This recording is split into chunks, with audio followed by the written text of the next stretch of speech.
The worst thing that can happen to trucking is happening right now. The federal government wants to mandate trackers on truckers so that they can be remotely monitored at any moment by law enforcement.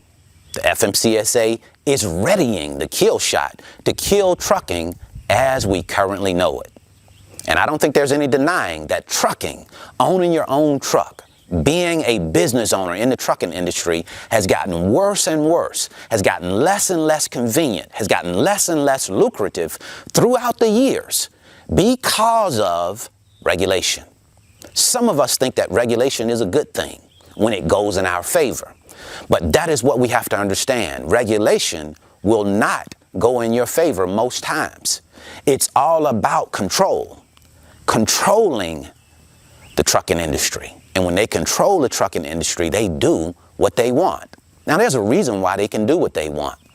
There's a reason why they can come up with any law that they fancy and the trucking community accepts it. The reason for that is because there is no denying that the small trucking community is a house divided. And you know what they say about a house divided, it will certainly collapse on itself. Just in case you don't remember, let's travel back down memory lane and go back to 2017 when the ELD law came out. Do you remember that time frame? Do you remember what they were saying? How it was going to make life so much easier for truck drivers. They no longer had to write out their logs. It would be automated. Everything would be easier. It also would improve the safety of truck drivers, improve the safety of the public, because it was going to decrease accidents. Well, the data is in now, and we see that it's actually worked in reverse. It has not improved the safety for the public or truck drivers because accidents have actually gotten worse. Fatal accidents have increased over this time period throughout the use of ELD. So it hasn't made it necessarily better. It's made it more inconvenient for truck drivers without any real result as far as safety is concerned. So what was the real reason for ELD?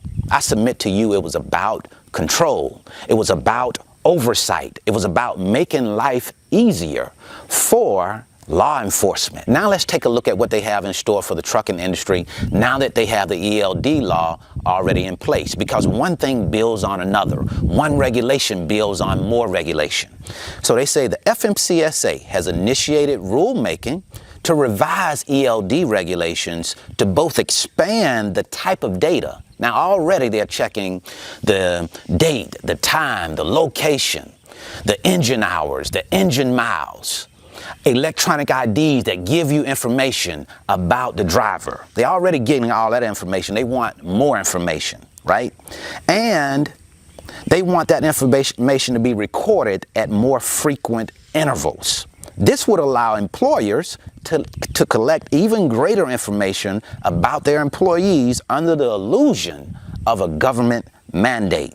Also, the agency issued an advance notice of proposed rulemaking, looking at the possibility of requiring all trucks to be equipped with electronic ID technology capable of wirelessly communicating a unique ID number when queried by a federal or state motor carrier enforcement personnel. Now, in other words, here's what they're saying.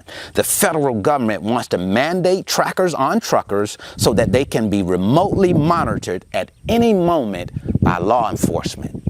It's about control. It's about writing tickets. It's about being in compliance. That's what we have to understand about the federal government. They want you to be in compliance, and they want to make money off of that compliance. Now, there's one thing that you can do to get rid of unnecessary regulation. It's realizing where your power is.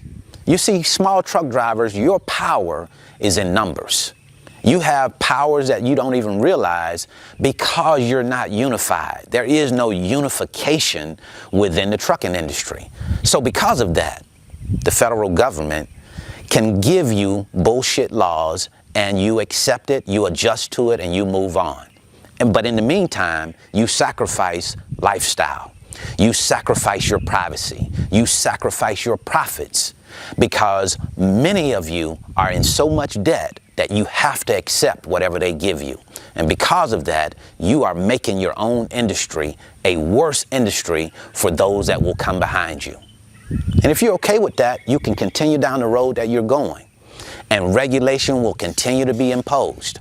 But if you want a different outlook, if you want a different future, you have to make those changes now and start unifying. That's what I wanted to share with you today. Certainly hope this information has been helpful. Want to learn more about the freight brokerage business? I'll leave a free link in the description. It's the 5-video series. It's titled How the Load Movement Process Works. So if you're in the trucking industry right now and you're thinking about moving into the freight broker industry, check out this 5-video series. It'll give you some idea of how the business works. Until the next time, I wish you the very best in your life and business. See you at the top, because the bottom is much too crowded.